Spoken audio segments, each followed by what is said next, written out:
Hi, ಇವತ್ತು ನಾವು ಕೊರಗಜ್ಜ ಟೆಂಪಲ್ಗೆ ಹೋಗಿದ್ವಿ. ಆ್ಯಕ್ಚುಲಿ ಪ್ರತಿ ಸಾರಿನೂ ನಾನು ಉಡುಪಿಗೆ ಹೋಗಿ ನಮ್ಮೂರಿಂದ ಉಡುಪಿಗೆ ಹೋಗಿ 3 hours ಜರ್ನಿ ಮಾಡಿ ಬರ್ತಾ 3 hours ಹೋಗ್ತಾ 6 hours ಜರ್ನಿ ಮಾಡಿ ದೇವ್ರಿಗೆ ಕೈ ಮುಗಿದು ಬರ್ತಿದ್ದೆ. ಆದರೆ ನಾವಿರೋ ಪ್ಲೇಸಲ್ಲೇ ಕೊರಗಜ್ಜ ಟೆಂಪಲ್ ಇರೋದ್ರಿಂದ ಇದು ಲೇಟಾಗಿ ಗೊತ್ತಾಯಿತು. ಹಾಗೆ ಆ ಟೆಂಪಲ್ ಫಸ್ಟ್ ಟೈಮ್ ಹೋಗ್ತಾಯಿದ್ದೀವಿ. ಇನ್ಸ್ಟಾದಲ್ಲಿ ಅಪ್ಲೋಡ್ ಮಾಡಿದರು, ಈ ಪ್ಲೇಸಲ್ಲಿ ಕೊರಗಜ್ಜ ದೇವಸ್ಥಾನ ಇದೆ ಅಂತ ಹೇಳಿ. ಎಲ್ಲಿ ಕೇಳಿದರೆ ಸಾಗರದಲ್ಲಿ SN ನಗರ್ ಅಂತ ಹೇಳ್ಕೊಂಡು ಒಂದು ಪ್ಲೇಸ್ ಇದೆ. ಅಲ್ಲಿಂದ 3ನೇ ಕ್ರಾಸಲ್ಲಿ ಇದೆ ಈ ದೇವಸ್ಥಾನ. ಆದರೆ ಇನ್ಸ್ಟಾದಲ್ಲಿ 2ನೇ ಕ್ರಾಸ್ ಅಂತ ಮೆನ್ಷನ್ ಮಾಡಿದ್ದರು. ಅಲ್ಲಿ 15 ಮಿನಿಟ್ ವೇಸ್ಟ್ ಆಯಿತು. ಆದರೂ ಕೂಡ ಬೇಗ ಹೋಗಿ ರೀಚ್ ಆಗ್ತೀವಿ. ಅಂತೂ ಕೊರಗಜ್ಜ ದೇವಸ್ಥಾನ ರೀಚ್ ಆಗಿದ್ದಕ್ಕೆ ತುಂಬ ಖುಷಿ ಆಯಿತು. ಯಾಕೆ ಹೇಳಿದರೆ ನಾನು ಕೊರಗಜ್ಜನ ಭಕ್ತೆ.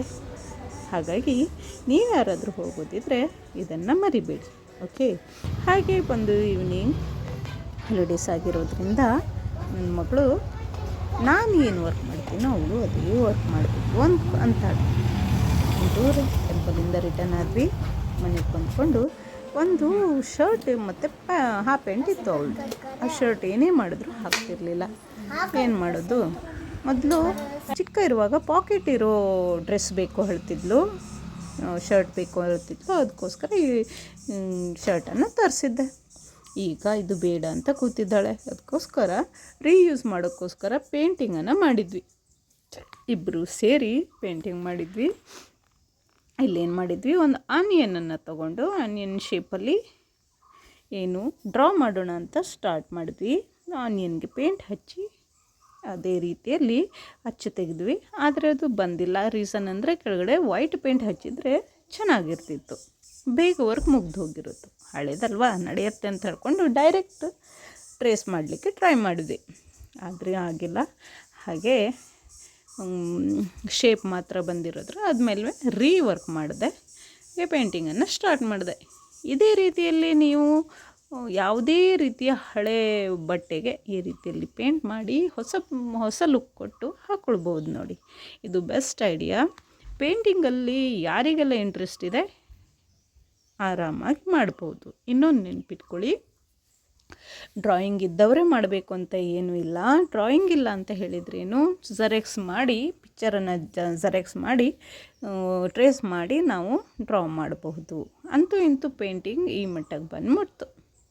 ಇದಕ್ಕೆ ಹೊಸ ಲುಕ್ ಕೊಡಲಿಕ್ಕೆ ಇನ್ನೂ ನೆಕ್ಸ್ಟ್ ಎಪಿಸೋಡ್ ತನಕ ಕಾಯಬೇಕು.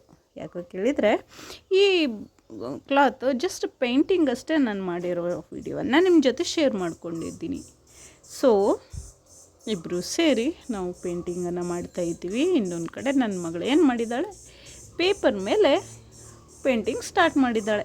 ಸೇಮ್ ಟು ಸೇಮ್ ನಾನು ಮಾಡ್ತೀನಿ ಅಂತ ಹೇಳ್ಕೊಂಡು ಇದು ರೆಡಿ ಆದಳು. ಹಾಗೆ ಅವಳು ಕೂಡ ಮಾಡಿದ್ಲು. ಒಂದು ನೆನಪಿಟ್ಕೊಳ್ಳಿ, ಫ್ಯಾಬ್ರಿಕ್ ಪೇಂಟಿಂಗ್ಗೆ ನಿಂಗೆ ಪೇಂಟಿಂಗಲ್ಲಿ ಇಂಟ್ರೆಸ್ಟ್ ಇದ್ದರೆ ಸಾಕಾಗುತ್ತೆ. ಸ್ವಲ್ಪ ಪ್ರಾಕ್ಟೀಸು ಮಾಡ್ಕೊಳ್ತಾ ಹೋದ ಹಾಗೆ ಚೆನ್ನಾಗಿ ಬರುತ್ತೆ.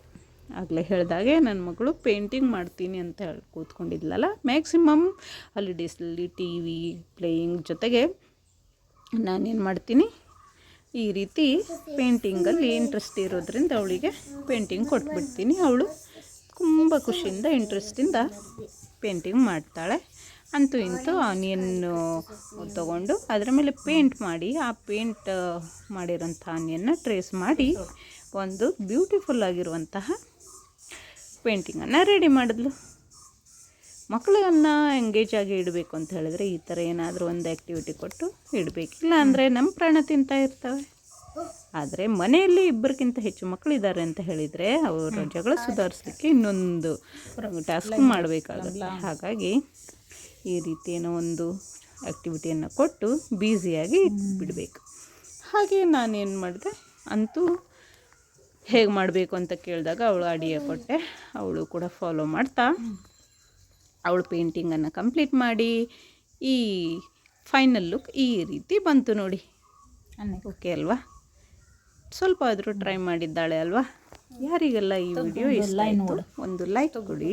ಹಾಗೆ ಚಾನಲನ್ನು ಸಬ್ಸ್ಕ್ರೈಬ್ ಮಾಡದೆ ನೋಡ್ತೀರಾ ಅಂತ ಹೇಳಿದರೆ ಖಂಡಿತವಾಗಿ ಸಬ್ಸ್ಕ್ರೈಬ್ ಮಾಡಿ ನೋಡಿ ಅಂತ ಹೇಳ್ಕೊಂಡು ಕೇಳ್ಕೊಳ್ತಾ ಇದ್ದೀನಿ. ಅಲ್ಲಿವರೆಗೂ ನೆಕ್ಸ್ಟ್ ವಿಡಿಯೋದಲ್ಲಿ ಸಿಗ್ತೀನಿ. ಅಲ್ಲಿವರೆಗೂ ಸಿ ಯು ಸೂನ್. ಬಾಯ್.